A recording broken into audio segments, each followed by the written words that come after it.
Shalom, shalom à tous. Nous sommes dans 5 minutes pour sauver. Invité du monde. Salut, salut, salut tout le monde. Shalom à tous. Bonne année, bonne année. Nous sommes dans la nouvelle année.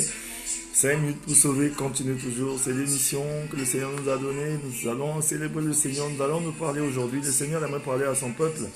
Vous qui me suivez, invitez du monde, invitez nos frères, nos sœurs à venir sur cette émission. Nous allons parler aujourd'hui. Le Seigneur aimerait parler à son peuple. Alléluia. Jésus est Seigneur. Invitons du monde à venir. Nous allons entrer dans ce moment. Nous allons d'abord écouter, passer dans un moment, écouter un peu l'adoration. Alléluia.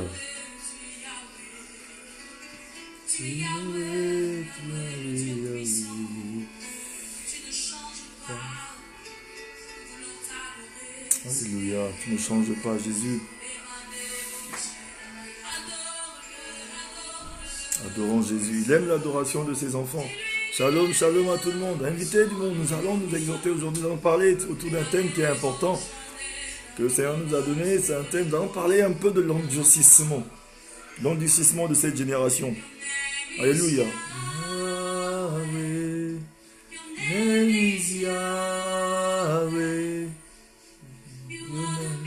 Alléluia, Jésus.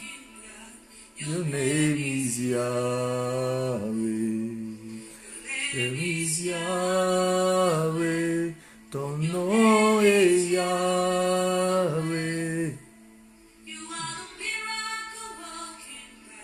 Your name is Yahweh. Your name is Yahweh. Ton nom est Yahweh. Tu es le Dieu des miracles. Ton nom est Yahweh. Ton nom is Yahweh. Your name is Yahweh.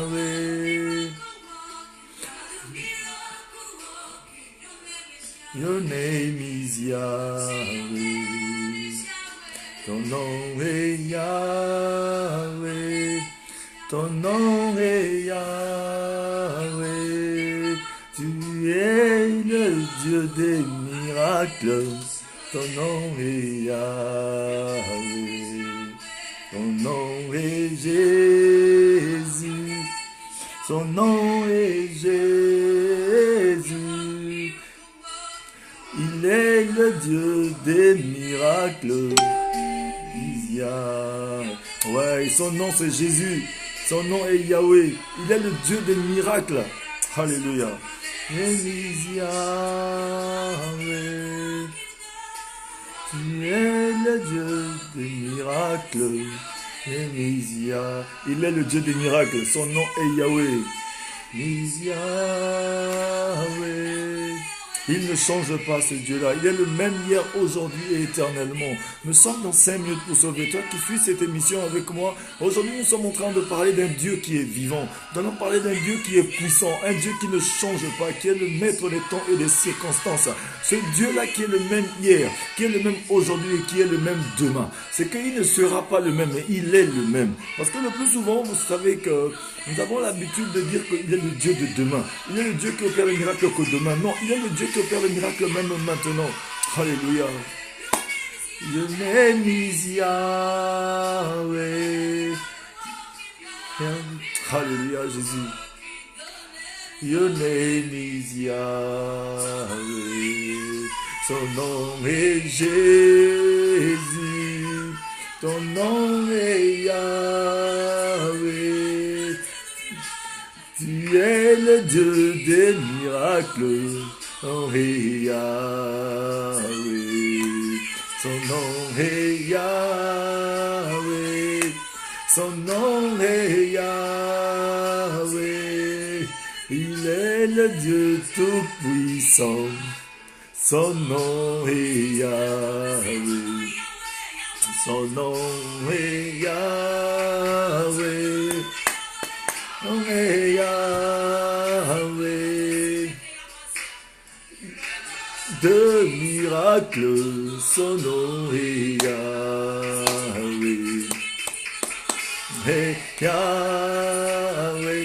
Son nom est Yahweh, le Dieu des miracles. Son nom est Yahweh. Il est Jésus, le même Jésus qui a opéré le miracle dans la vie de Lazare. Il est ce même Jésus encore aujourd'hui. Ce même Jésus qui a opéré le miracle dans la vie de la femme samaritaine qui a changé son histoire. Ce même Jésus qui a ôté le péché de la femme pécheresse. Ce même Jésus qui a ressuscité les morts de la Bible, ressuscite encore les morts de nos jours. Ce même Jésus est capable de faire tout. Mais aujourd'hui, nous vivons dans une époque où la génération de cette époque vit dans l'incrédulité, dans l'ingratitude, dans l'endurcissement. Les gens n'arrivent pas à croire en Jésus. La parole de Dieu dit que vous continuez de pécher parce que vous ne croyez pas en moi. Mais aujourd'hui, nous allons nous exhorter autour du thème. Le Seigneur aimerait parler à son peuple. Parce que beaucoup vivent dans l'endurcissement. Oh Jésus, tu es Seigneur. Alléluia. Invitez du monde, partagez cette émission parce que nous allons nous exhorter. Pendant que je vais prier, inviter d'autres personnes à venir. Nous n'avons pas beaucoup de temps. C'est notre première émission de l'année 2020. 2020, c'est une année de bénédiction, une année de domination. Nous allons dominer sur les situations. Cette année est l'année des enfants de Dieu, de tous ceux qui croient en Jésus. Tu crois en Jésus sincèrement, tu crois à la résurrection de Jésus, tu crois et tu sais dans ton cœur que Jésus est Seigneur, tu vivras ton miracle. Même si tu ne vois rien maintenant, Dieu est capable de tout. Aujourd'hui, le Seigneur aimerait que quelqu'un sorte de l'endurcissement. Parce que l'endurcissement, c'est quoi? C'est qu'on écoute la parole, mais qui tombe sur le caillou, qui tombe sur un cœur qui est dur, un cœur qui ne reçoit pas la parole. Aujourd'hui, le Seigneur aimerait que quelqu'un comprenne. Nous allons sortir de l'endurcissement de cette génération. Nous sommes dans une génération où les gens écoutent la parole, les gens vont à l'église, les gens vont partout, là où il y a les séminaires, lorsqu'on entend parler de conférences, on y va, on est partout à l'église, mais on est endurci, la parole n'entre pas en nous, on devient imperméable. Le Seigneur aimerait parler aux cœurs imperméables aujourd'hui, les cœurs qui sont endurcis. Aujourd'hui, j'aimerais parler à quelqu'un, que quelqu'un puisse me comprendre, mais avant que nous puissions entrer dans ce moment, je vais prier.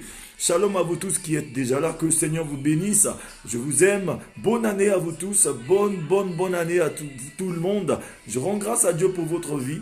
La première, ce que tout le monde puisse faire, c'est traverser avec succès. On a traversé l'année 2019 qui était une année de bénédiction aussi, parce que le Seigneur nous a vraiment bénis. Moi, il m'a béni pleinement en 2019, il m'a fait accéder en 2020. Aujourd'hui, je rends grâce à Dieu parce qu'il me fera traverser encore 2020 pour 2021. Alléluia. Tant que Jésus-Christ n'est pas encore venu sur cette terre, je traverserai 2022, je traverserai 2023, je traverserai les 2000, même jusqu'à les 3000. Alléluia. En Jésus-Christ, il n'y a que la victoire.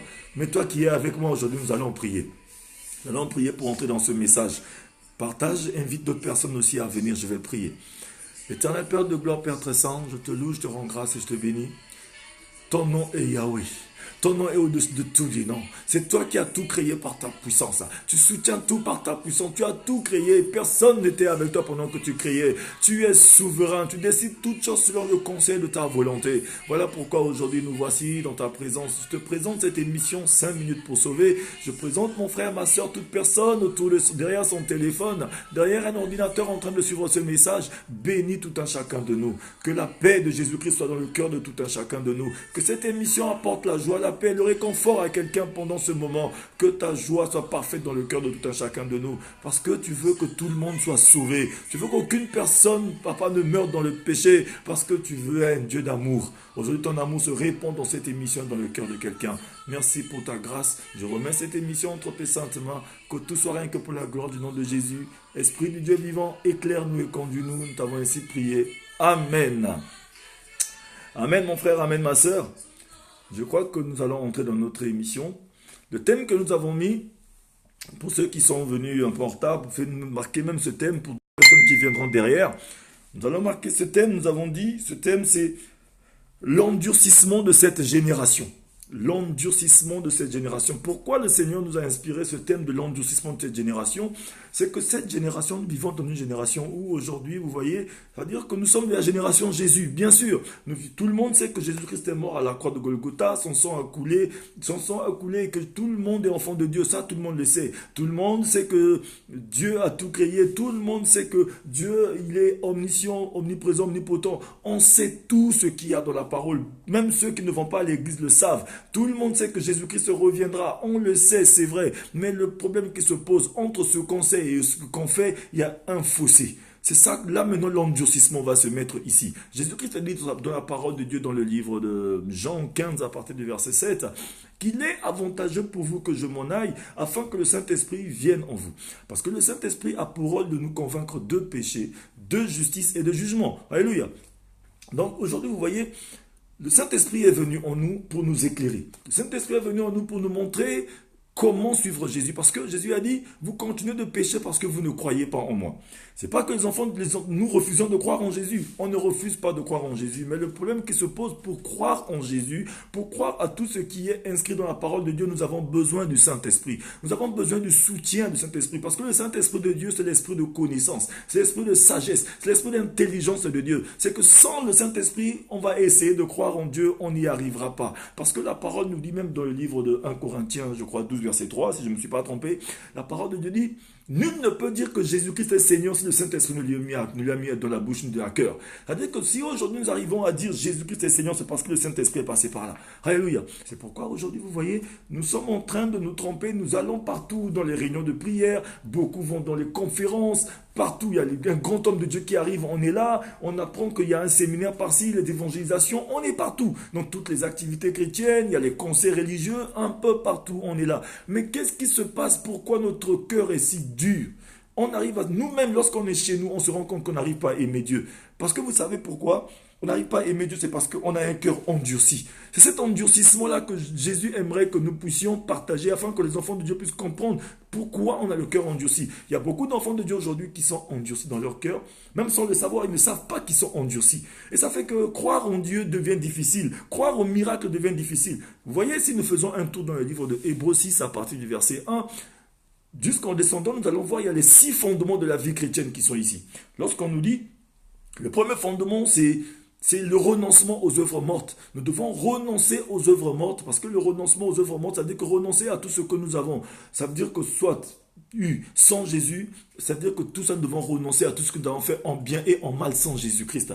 Parce que lorsque nous, en tant qu'enfants de Dieu, on ne réussit pas notre renoncement, ça va nous conduire à ce que nous puissions bien sûr grandir dans la vie chrétienne. Nous allons faire 20 ans, 30 ans à l'église. Nous allons connaître toute la Bible. Nous allons même faire des miracles au nom de Jésus. Mais nous serons toujours endurcis. Nous allons voir que même devant les situations difficiles, devant certaines situations, on ne vit pas des miracles, on ne vit pas certaines choses juste parce qu'on n'a pas réussi notre renoncement. Le renoncement est très important. Parce que la parole de Dieu nous demande de renoncer aux œuvres mortes. Les œuvres mortes, c'est tout ce que nous avons acquis, soit en bien ou en mal sans le Seigneur. Parce que c'est lorsque nous allons voir, hein, pour ceux qui peuvent lire, lisez dans le Éphésiens 6, Hébreux 6, je vais lire ça très rapidement pour vous, c'est important que je lise, parce que c'est pas notre message, c'est pas notre thème, notre message clé, mais je vais juste donner ce passage, parce que le Seigneur me met à cœur de le donner. Comme ça, les enfants de Dieu, ceux qui suivent, vous allez conserver ce passage. Hébreux 6, verset 1. C'est là où vous voyez les 6 fondements de la vie chrétienne. Alléluia. À partir du verset, Hébreux 6, à partir du verset 1.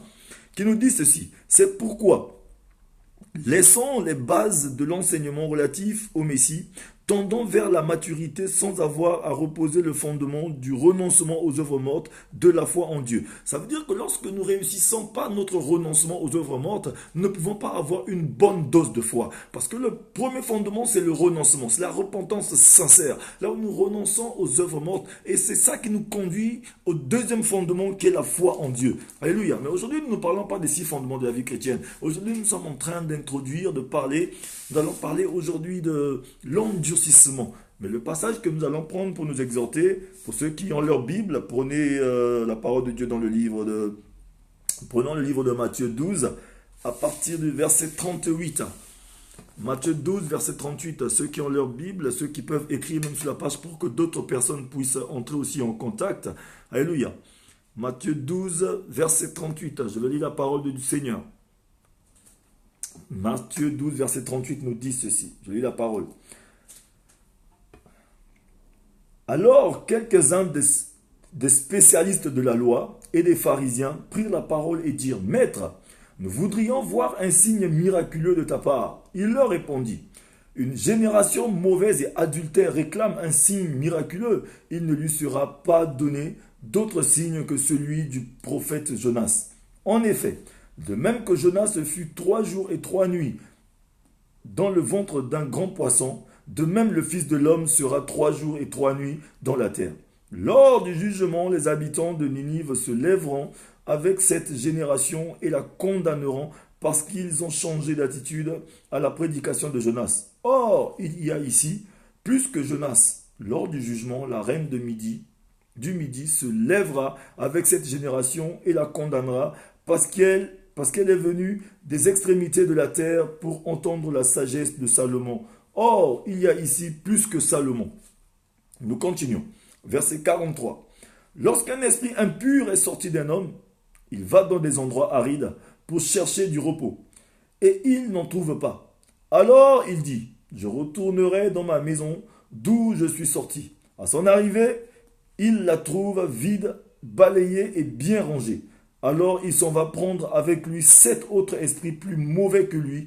Ils entrent dans la maison, s'y installent et la dernière condition de cet homme est pire que la première. Il en ira de même pour cette génération mauvaise. Parole du Seigneur. Je m'arrête ici. Alléluia. Nous avons lu ce passage qui nous parle, alléluia, pour ceux qui me suivent. La question qui était posée ici, ce sont voyons bien les pharisiens qui sont venus vers Jésus, ils lui ont posé la question. Alors quelques-uns des scribes et des pharisiens lui répondirent disant, Maître, nous voulons voir un signe de toi. Amen. C'est comme aujourd'hui, beaucoup de nous, lorsqu'on va à l'église, ou bien lorsqu'on entend parler de Dieu, ou bien lorsqu'on est seul dans notre maison, dans notre chambre, on a prié, on est devant des dilemmes, devant des situations, ou bien le plus souvent lorsque nous sommes en train de poser, nous sommes devant des situations de notre vie, lorsque nous devons faire des choix. Nous demandons souvent à Dieu, Seigneur, donne-moi un signe. C'est comme Gédéon. Gédéon aussi a dit à Dieu, Dieu, si c'est moi qui suis choisi, donne-moi un signe. Je crois que c'est beaucoup de nous font souvent cette erreur. Je peux dire une erreur, pourquoi? Parce que c'est l'incrédulité, le manque de croyance, le manque de foi réellement en ce Dieu qui est souverain, qui nous conduit souvent à poser ce genre de questions. Alors, c'est comme si nous doutons un peu de Dieu, nous sous-estimons un peu la puissance de Dieu. C'est pourquoi aujourd'hui j'aimerais parler à quelqu'un. Nous sommes en 2020. Beaucoup de personnes aujourd'hui en 2020, ils ont fait des bilans en 2019 pour entrer en 2020. Là où ils se sont dit, bon, il y en a qui ont fait des bilans qui sont positifs. Il y en a qui ont pris des résolutions positives de changer de statut, de changer de vie, d'essayer de marcher de la manière du Seigneur. Mais ils ont mis le Seigneur au défi. Seigneur, si c'est réellement que c'est toi qui es Dieu, montre-moi un signe.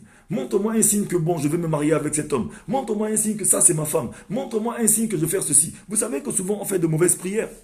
On aimerait même que le Seigneur puisse mettre dans la bouche de cette personne que oui, c'est toi que je vais marier. Le Seigneur va mettre dans la bouche de cet homme, oui, c'est toi que je veux. Il y a certaines choses que le Seigneur ne fait plus. Parce que Dieu, vous savez, Dieu ne fera pas notre travail, on ne fera pas son travail. Amen. Aujourd'hui, l'endurcissement entre dans nos cœurs jusqu'à ce qu'à un moment donné, on devient insensible. C'est l'insensibilité. Vous voyez, la parole de Dieu nous dit, la main de Dieu n'est pas courte pour toucher, ni son oreille trop dure pour entendre. Mais qu'est-ce qui nous empêche que la main de Dieu nous touche? C'est notre insensibilité. Parce que lorsque le cœur est endurci, on devient insensible. On ne sent plus la main du Seigneur. On ne sent pas que le Seigneur est en train de nous parler. Alors que le Seigneur nous a parlé à tout moment. Même pendant que je suis en train de te parler. Peut-être qu'on va dire que non, mais Dieu ne m'a pas parlé. Mais comment ça se fait que toi, sensiblement, tu ne le sens pas? Comment tu vas l'écouter audiblement? Le Seigneur parle à tout le monde. Il nous parle à tout instant. Il nous parle par des circonstances. Et parce que la parole de Dieu nous dit, Dieu parle tantôt d'une manière, tantôt d'une autre. C'est ça qui emmène lorsqu'on est endurci, vous voyez, on ne peut plus être sensible à la voix de Dieu. Et on se pose des questions, on fait de mauvais choix. Les choix qu'on fait aujourd'hui, des fois on croit que c'est Dieu qui nous a conduit à faire ces choix. Non, ce sont les envies de notre cœur qui nous conduisent à faire ces choix. Et on met Dieu devant les faits accomplis. On a déjà fait le choix, on vient juste imposer à Dieu. On a déjà choisi la femme qu'on veut, on vient juste imposer à Dieu. On a choisi l'homme qu'on veut parce que bon, c'est un bel homme, il a une belle taille, il est beau, il est costaud, il a beaucoup d'argent. On devient, Seigneur, je veux seulement cet homme, je veux me marier avec celui-là, je veux cette femme. Le plus souvent, on choisit déjà notre travail, on vient seulement imposer au Seigneur. Vous voyez un peu ce qui se passe? L'endurcissement dans nos cœurs nous conduit à ce que on commence même à écouter la voix de Dieu à notre manière. On commence à changer la face, à donner une forme à la chose du Seigneur comme nous on veut. Alléluia. On donne des couleurs aux choses du Seigneur. On commence à faire comme si le Saint-Esprit, l'Esprit du Seigneur est un esprit d'habitude. On commence à entrer dans des habitudes. Alléluia. Mais nous allons voir que Jésus-Christ, un peu partout dans le Nouveau Testament, nous voyons que Jésus-Christ était le plus souvent avec les Sadducéens, avec les scribes, avec les pharisiens. Pourquoi? Parce que Jésus-Christ, lorsqu'il est venu ici-bas, il est venu mettre la différence entre l'évangile et le pharisianisme. Nous voyons bien que beaucoup de chrétiens aujourd'hui vivent le plus souvent que dans le pharisianisme. On est trop pharisien. Lorsqu'un chrétien jeûne, il jeûne aussi comme un pharisien. Il veut montrer à tout le monde qu'il jeûne. Lorsqu'un chrétien veut donner sa dîme et son offrande, il veut que tout le monde voit ce qu'il est en train de donner. Alors que la parole de Dieu même nous dit dans le livre de Matthieu 6, verset 1, que ce que la main droite fait, la main gauche ne doit pas faire. Nous ne pouvons pas pratiquer notre justice pour en être vus par les hommes. Aujourd'hui, beaucoup de chrétiens, ils pratiquent leur justice pour être vus par les hommes. Mais on n'est pas différent des pharisiens. C'est le pharisianisme. Alors que Jésus-Christ est venu, il a caché l'immortalité et la vie dans les évangiles par grâce au moyen de sa vie. Amen. Donc ça veut dire qu'aujourd'hui, l'évangile de Jésus-Christ met la différence, est venu mettre la différence avec le pharisianisme qui marche aujourd'hui dans nos églises, dans notre pratique de la vie chrétienne. On n'a rien compris de la vie chrétienne. Alléluia. Nous devons être de bons chrétiens. Parce que quand on t'appelle chrétien, il faut être un bon chrétien. Alléluia. Un bon chrétien, c'est celui-là. Il n'est pas chrétien parce que les gens le voient. Il est chrétien parce qu'il croit en Jésus-Christ. C'est ça être chrétien. Être chrétien, ça veut dire que notre vie associée à la vie de Jésus-Christ, c'est ça qui devient la vie chrétienne. Amen. Mais aujourd'hui, on est juste chrétien pour plaire au pasteur. On est juste chrétien pour plaire à notre femme, plaire à notre homme, plaire à quelqu'un. On ne peut pas mener une vie chrétienne pour plaire à quelqu'un. Vous voyez un peu ici, lorsque ces personnes-là sont venues vers Jésus-Christ, ils lui ont posé la question. Alors, Maître, nous voulons voir un signe de toi. Amen. Un signe, ils ont demandé un signe, mais Jésus-Christ, il savait que c'était déjà un cœur endurci, parce que Jésus-Christ, il est Seigneur. Lorsque tu viens à Jésus-Christ lui poser une question, quand tu lui demandes, Seigneur, je veux avoir ceci, je veux avoir une maison, je veux avoir un travail, je veux que ma vie change. Nous voulons tous quelque chose à chaque fois que nous venons dans la présence de Dieu. Mais le problème qui se pose, mais nous voulons cette chose avec quelle attitude? C'est ça le problème maintenant. L'attitude que nous avons, c'est laquelle? Qu'est-ce qu'il y a dans notre cœur? Quel est le désir de notre cœur? Qu'est-ce qui nous pousse à demander ces choses-là? Est-ce que nous demandons, c'est juste pour tester le Seigneur? Ou bien nous demandons parce que nous ne sommes pas sûrs, ou bien nous faisons beaucoup de prières, de jeûnes et tout ça pour démontrer notre incrédulité. Alléluia. Nous allons voir que Jésus-Christ, devant le tombeau de Lazare, Jésus-Christ a dit ceci. Il a dit, Père, je fais cette prière, c'est pas pour moi que je fais cette prière, mais je fais cette prière pour ceux-là, pour les incrédules qui sont là. Parce que le plus souvent, vous voyez le nombre de prières qu'on fait, même aller à l'église, les dîmes, les offrandes, tout ce qu'on fait, c'est juste pour démontrer notre incrédulité. Démontrer, c'est-à-dire que nous ne croyons pas réellement en Dieu, mais on fait juste des gestes, mais dans notre cœur, c'est différent. Amen. C'est textuellement comme ces personnes. Amen. Mais nous allons voir que, comme ils étaient atteints par la parole de Jésus, était très sévère. Parce que nous avons commencé directement par le verset 38. Mais si nous revenons un peu en arrière, nous allons voir que Jésus était sévère envers ces hommes-là, par sa parole, par la parole qu'il leur a donnée. Il était tellement sévère, et cette sévérité leur a conduit à poser une question à Jésus. Je vais vous lire juste le verset qui est un peu avant. Dans le verset, déjà le verset 35 nous dit ceci. L'homme bon tire de bonnes choses de son bon trésor, et l'homme mauvais tire de mauvaises choses de mauvais trésors de son cœur. Je vous le dis, le jour du jugement, les hommes rendront compte de toutes les paroles inutiles qu'ils auront prononcées. En effet, d'après tes paroles, tu seras déclaré juste, et d'après tes paroles, tu seras condamné. Comme Jésus-Christ était dur avec ces Sadducéens, il était dur pendant son discours, et eux maintenant, ils lui ont posé une question. Ils lui ont dit, Seigneur, montre-nous qui tu es. Montre-nous un signe. C'est une manière de dire à Jésus-Christ, montre-nous réellement si tu es Dieu. Alors qu'entre-temps, Jésus-Christ venait d'opérer un miracle. Si nous allions au verset 22 qui était juste derrière, parce qu'on a amené à Jésus-Christ au chapitre 12 toujours, verset 22, c'est là où ça a commencé. On a amené à Jésus-Christ au verset 22, nous dit, alors on lui emmena un démoniaque aveugle et muet, et il guérit de sorte que le muet parlait et voyait. Toute la foule disait, étonnée, n'est-ce pas là le fils de David? Lorsque les pharisiens entendirent cela, ils dirent, cet homme ne chasse les démons que par Bézébul. Vous voyez un peu ce qui se passe, l'incrédulité de l'être humain. L'incrédulité, c'est qu'il ne croit pas aux miracles. C'est comme nous aujourd'hui, on va dans les églises, on voit les miracles se passer. On voit imposer les mains à quelqu'un. Une personne qui était aveugle, qui ne voyait pas, commence à voir. Une personne qui était sourde commence à entendre. Une personne qui était malade, la maladie a disparu. On voit les miracles se passer chaque jour dans nos églises. On voit les miracles se passer autour de nous. Même le fait de se réveiller le matin. Dormir, c'est naturel, se réveiller le matin, c'est divin. Ça, c'est un miracle du Seigneur. Chaque jour, le Seigneur opère des miracles dans nos vies. Mais tout ça ne nous suffit pas. Mais on va encore devant le Seigneur. Seigneur, montre-moi un signe que tu es là. On demande à Dieu même un signe. Mais on n'est pas différent du diable. De la même manière que nous allons voir que comment on appelle, si nous allons dans le livre de Matthieu. Amen. Pour ceux qui ont leur Bible, dans le livre de Matthieu 4, verset 5 à 6, là où le diable est venu, il a transporté Jésus sur les montagnes, il a dit, jette-toi de là et tombe par terre. Parce que la parole de Dieu a dit, les anges te prendront sur leurs mains afin que ton pied ne puisse heurter une pierre. Mais c'est de la même manière, on aimerait que Jésus-Christ opère ce genre de miracle. On aimerait que c'est-à-dire que Jésus-Christ est devenu comme un magicien. Jésus n'est pas un magicien. C'est notre endurcissement de notre cœur qui nous conduit à vouloir voir Dieu comme un magicien. Ça veut dire qu'il prend la baguette, il tape tout de suite, la chose change. Ça veut dire que noir devient blanc tout de suite, rouge devient noir tout de suite. Mais nous devons comprendre que ça, c'est l'endurcissement. On n'est pas différent des pharisiens. Ça, on vient à Dieu, on vient le tester. On ne peut pas tester Dieu. Mon frère, ma soeur, le Seigneur aimerait parler à quelqu'un aujourd'hui. Toi qui t'attends à un miracle, toi qui t'attends à un changement, toi qui t'attends à ce que quelque chose puisse se passer, dont la parole, le Seigneur a déjà parlé. Il est à la porte du cœur de tout un chacun de nous en train de parler. Il a dit, vous continuez de pécher parce que vous ne croyez pas en moi. Alléluia. Aujourd'hui, nous devenons comme des sorciers. Nous devenons comme comme le diable des magiciens. On vient à l'église pour tester le Seigneur. On écoute la parole de Dieu pour tester. On n'est pas tellement sûr. Amen.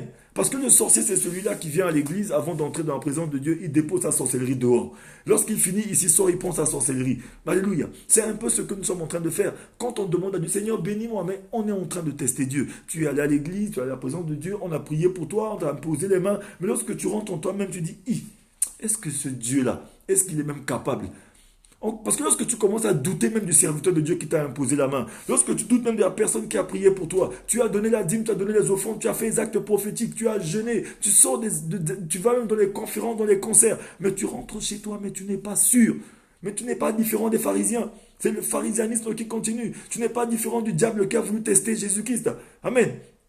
Ça, c'est un test. On ne vient pas en présence de Dieu pour tester Dieu. Le Seigneur aimerait parler à quelqu'un qui vit dans l'endurcissement du cœur. Parce qu'aujourd'hui, nous sommes dans une génération où les enfants de Dieu ont le cœur endurci. Ils sont endurcis sans le savoir. On écoute la parole. La parole tombe sur des cailloux. Ça tombe sur une terre qui est tellement dure. Alors qu'aujourd'hui, mon frère, ma soeur, je déclare que les cœurs qui sont endurcis soient transformés en cœurs de chair. Alléluia. Là, une terre qui est fertile, là où la parole de Dieu tombe et produit du fruit. Amen. Nous sommes des enfants de Dieu. Quand tu écoutes la parole, écoutons la parole avec la bonne attitude. Le Seigneur opère encore des miracles de nos jours. La situation dans laquelle tu te trouves aujourd'hui, tu vis misérablement. Nous vivons une situation, notre vie est difficile. Même les païens vivent mieux que nous. Les gens du dehors vivent mieux que nous. Amen. Mais le Seigneur aimerait que quelqu'un puisse écouter la parole avec la bonne attitude. Jésus-Christ qui a opéré les miracles hier opère encore les miracles aujourd'hui de nos jours. Alléluia. Mais nous allons voir une chose que, même rien que cette transition, de 2019 à 2020, il y a beaucoup de personnes qui sont en train de médire 2019. Dire que non, c'est comme si en 2019, ils n'ont pas reçu une bénédiction du Seigneur. En 2019, si nous avons pu accéder en 2020, ça veut dire que 2019 a été juteux. 2019, nous avons passé avec succès. C'est comme si tu étais dans une classe, tu as pu accéder en classe supérieure, c'est parce que tu es passé avec succès. Mais nous ne savons pas bénir ce que Dieu nous a donné. On est en train de croire que c'est comme si 2019 était juste médiocre. Non! Moi, aujourd'hui, je rends grâce à Dieu pour 2019. Parce qu'en 2019, le Seigneur m'a permis de comprendre certaines choses. En 2019, j'ai été béni. En 2019, au travers de moi, beaucoup de choses se sont passées. Mais rendons grâce à Dieu pour ce qu'il nous a déjà donné. Le Seigneur aimerait qu'on puisse lui donner des actions de grâce. Ce qui fait qu'aujourd'hui, on ne peut pas se contenter de ce que Dieu nous a donné. Ça démontre notre incrédulité. Ça démontre notre endurcissement. On est en train de se plaindre pour ce qu'on n'a pas encore reçu, au lieu de bénir le Seigneur déjà pour ce que nous avons reçu. Amen. Tu te plains beaucoup plus pour ce que tu n'as pas encore reçu, au lieu de te contenter d'abord de ce que tu as. Même ce que nous avons, on n'a même pas pu utiliser encore. Mais on est en train de te plaindre juste pour ce qu'on n'a pas encore reçu. Alléluia. Nous sommes en train de chercher juste des messages là où, de prospérité, on court après la prospérité. Mon frère, ma soeur, j'aimerais informer quelqu'un. Il n'y a pas de message de prospérité. Il n'y a que l'obéissance à l'évangile qui emmène la prospérité dans la vie de l'enfant de Dieu. Amen. Jésus-Christ est venu ici-bas pour mettre la différence entre l'évangile et le pharisianisme. Le pharisianisme, c'est tout ce qui nous conduit à vivre le m'as-tu vu, à voir d'abord pour croire. Mais aujourd'hui, le Seigneur aimerait informer quelqu'un qu'il faut d'abord croire pour voir.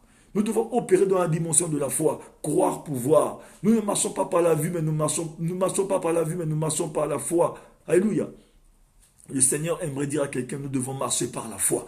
Aujourd'hui, l'endurcissement du cœur a conduit les enfants de Dieu à vivre un peu comme les pharisiens. Ceux-là qui viennent poser la question, Jésus, si tu es réellement le Fils de Dieu, montre-nous un signe, fais quelque chose, crie, faudrait que le feu descende aujourd'hui.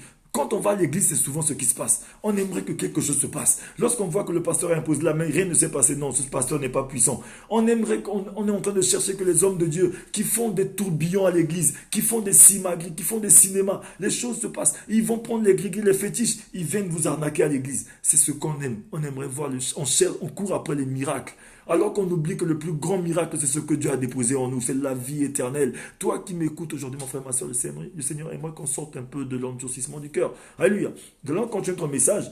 Nous allons voir que toutes les guérisons que Jésus-Christ a fait, normalement, ça devait déjà prouver que Jésus-Christ est Seigneur. Si on se retourne un peu en arrière, regardons un peu dans notre vie, dans notre famille, regardons un peu dans notre entourage, est-ce que Jésus-Christ n'a pas opéré un miracle dans la vie de quelqu'un? Une personne ne peut pas témoigner Dieu. Si on se retourne 10 ans en arrière, est-ce qu'on était comment? On était où? Il y a certaines personnes qui étaient avec nous 10 ans en arrière qui ne vivent plus aujourd'hui. 2 ans même en arrière qui ne sont plus de ce monde. Il y a beaucoup de gens comme nous, même peut-être qui ont beaucoup d'argent, qui vivent, qui sont dans les hôpitaux, qui ont perdu la liberté, qui sont dans les maisons d'arrêt. Il y a beaucoup de personnes qui aimeraient juste être à la place de là où tu te trouves. Mais ça, c'est aussi une aubaine pour rendre grâce à Dieu. Tu te lèves le matin même si tu n'as pas mangé, mais tu es en forme. Il y a beaucoup de personnes, lorsqu'aujourd'hui nous voyons dans les frigidaires, ils ont tout ce qu'ils peuvent manger, mais ils n'arrivent pas à manger. Mais ils aimeraient juste être là où tu te trouves. Mais nous nous plaignons juste parce que bon, on aimerait être à la place des autres, alors qu'il y en a beaucoup qui aimeraient être comme nous. Amen.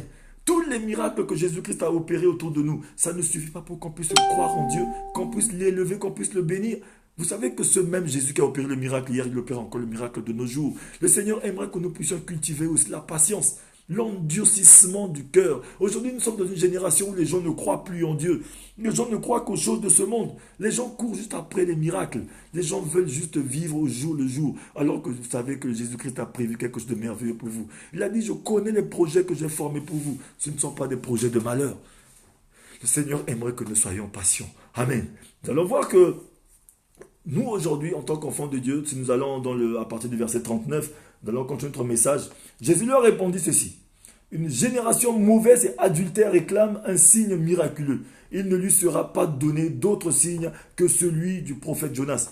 Vous savez pourquoi la parole de Dieu nous dit qu'une génération mauvaise et adultère?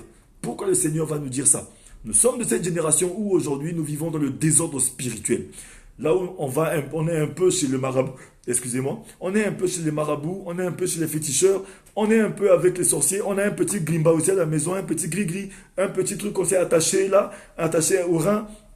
Mais on vient quand même à l'église, juste sous prétexte que non, c'est Dieu qui a créé. C'est Dieu qui a créé les plantes. C'est Dieu qui a créé toutes ces choses. Mais le Seigneur, lorsqu'il a créé les plantes, il a créé la terre, il a créé les arbres, il a dit à l'homme d'assujettir ces choses, de dominer sur ces choses. Mais nous, aujourd'hui, ces choses deviennent nos dieux. On commence à prendre l'argent pour Dieu. On commence à même adorer les bêtes. Imaginez-vous combien de personnes aujourd'hui qui m'écoutent, je ne sais pas, peut-être qui ont fait des cultes, là où ils ont enterré des cabris, ils ont enterré des chèvres, là où ils ont adoré des veaux, même à la maison chez eux, sous leur lit. Qu'est-ce qui se trouve sous notre lit aujourd'hui? Amen. Le désordre spirituel, c'est ça qu'on appelle l'adultère spirituel. On vient à l'église, on prie Dieu bien sûr, mais on prie aussi d'autres dieux dehors. On consulte même les marabouts, on consulte même les féticheurs, on consulte même sur Internet. Ça, c'est ça qu'on appelle l'adultère spirituel. Alors que la parole de Dieu nous dit, tu aimeras ton Dieu plus que tout. Nous avons juste un seul Dieu. C'est ça, le Seigneur Jésus a dit. Une génération mauvaise et adultère réclame un signe miraculeux. Mais de cette manière de marcher avec le Seigneur, comment nous voulons que le Seigneur puisse faire quelque chose dans notre vie? Le Seigneur veut que tu puisses abandonner les fétiches, abandonner ces désordres-là. Amen. Nous consultons les sorciers, les féticheurs, les marabouts. Nous consultons les astres, les signes. Mais le Seigneur n'aimerait pas ceci. C'est ça qu'on appelle le désordre spirituel, cet adultère-là spirituel. Amen. On n'est pas stable. L'instabilité. Amen. Si nous allons un peu partout dans la Bible, pour ceux qui vont lire, lisez dans le Matthieu 16, verset 1, ou bien le Luc 11, verset 16, nous allons voir que la plupart de toutes ces personnes, ces sadducéens, ces scribes qui venaient à Jésus-Christ, ils venaient juste pour le tester. C'est comme nous aujourd'hui. On vient à l'église pour tester le Seigneur, mais j'aimerais dire à quelqu'un, on ne teste pas Dieu. Quand on écoute la parole de Dieu, on cherche juste à tester Dieu. Ne teste pas Dieu. Jésus-Christ est vivant, il est Seigneur. Aujourd'hui, nous ne vivons pas beaucoup le miracle. Les choses sont difficiles avec nous parce qu'on ne fait pas assez confiance à Dieu. C'est pourquoi nous avons le cœur endurci. Le Seigneur aimerait parler à notre génération aujourd'hui que Jésus-Christ est une réalité vivante. Il opère encore des miracles de nos jours. Jésus-Christ est Seigneur, que personne ne nous trompe. Mon frère, ma soeur, que personne ne te trompe. Jésus opère encore des miracles de nos jours. Il est Seigneur. Il est Seigneur. Lorsqu'on dit que le salut est venu parmi nous, Jésus-Christ sauve encore, il va nous sauver de toutes les situations. Il y a le nom au-dessus de tous les noms. Tout ce qui est matériel, physique, humain, circonstanciel, rien n'est impossible à Dieu. Mais aujourd'hui, vous voyez que l'incrédulité nous conduit à ce que nous ne puissions pas vivre le miracle que le Seigneur a prévu pour nous. Notre vie est médiocre, notre vie est difficile juste à cause de ces choses-là. Combien de choses sont devenues des dieux dans notre vie? La femme est devenue Dieu dans notre vie. Les hommes sont devenus Dieu dans notre vie. L'argent est devenu Dieu dans notre vie. Regardez un peu le nombre de dieux que nous avons dans notre vie. Mais comment nous voulons que Dieu puisse avoir une place? Comment nous voulons que Jésus-Christ puisse opérer le miracle? Étant donné que nous avons beaucoup plus de dieux que Jésus-Christ dans notre vie. Mais comment il va opérer le miracle dans notre vie? Même notre travail est devenu notre Dieu. Le téléphone est devenu un Dieu dans notre vie. On est accroché au téléphone. Les SMS, les amis, on a trop d'amis. Comment tu as trop d'amis qui ont rempli ton cœur, mais Dieu, il n'a pas de place. L'alcool, la drogue, la cigarette, le mensonge, les critiques. On parle beaucoup plus des gens, mais tout ça là, c'est le désordre dans notre vie. Alléluia. Le Seigneur a dit, il dit, sa parole, il dit, une génération mauvaise et adultère réclame un signe. Mais avec tout ça, comment nous allons voir des signes? Parce que tellement que notre cœur est rempli, nos pensées sont remplies des choses de ce monde. Nos problèmes dépassent déjà le Seigneur. Mais comment allons-nous faire place pour écouter Dieu, pour voir les signes que le Seigneur est en train de nous montrer? Peut-être qu'aujourd'hui ton miracle est juste à côté de toi, mais tu ne le vis pas juste parce que tu as laissé beaucoup de place aux choses de ce monde. Les choses ont commencé à prendre la place de Dieu dans ta vie. Mon frère, ma soeur, le Seigneur est proche de toi. Il veut faire quelque chose de merveilleux dans ta vie aujourd'hui. Mais nous ne vivons pas ces choses juste parce qu'on ne lui fait pas assez de place. Alléluia. Nous allons voir aussi que le Seigneur nous dit, il nous dit, lisons toujours la parole, je continue. En effet, de même que Jonas fut 3 jours et 3 nuits dans le ventre d'un grand poisson, de même le Fils de l'homme sera 3 jours et 3 nuits dans la terre. Lors du jugement, les habitants de Ninive se lèveront avec cette génération et la condamneront, parce qu'ils ont changé d'attitude à la prédication de Jonas. Or, il y a ici beaucoup plus de Jonas. Vous savez que de la même manière que Jonas était parti parler au peuple de Ninive, qui se sont repentis et qui ont vécu la gloire de Dieu, le Seigneur est en train de nous parler aujourd'hui. Mais aujourd'hui, je ne suis pas Jonas, je suis Teddy, je suis l'évangéliste Teddy.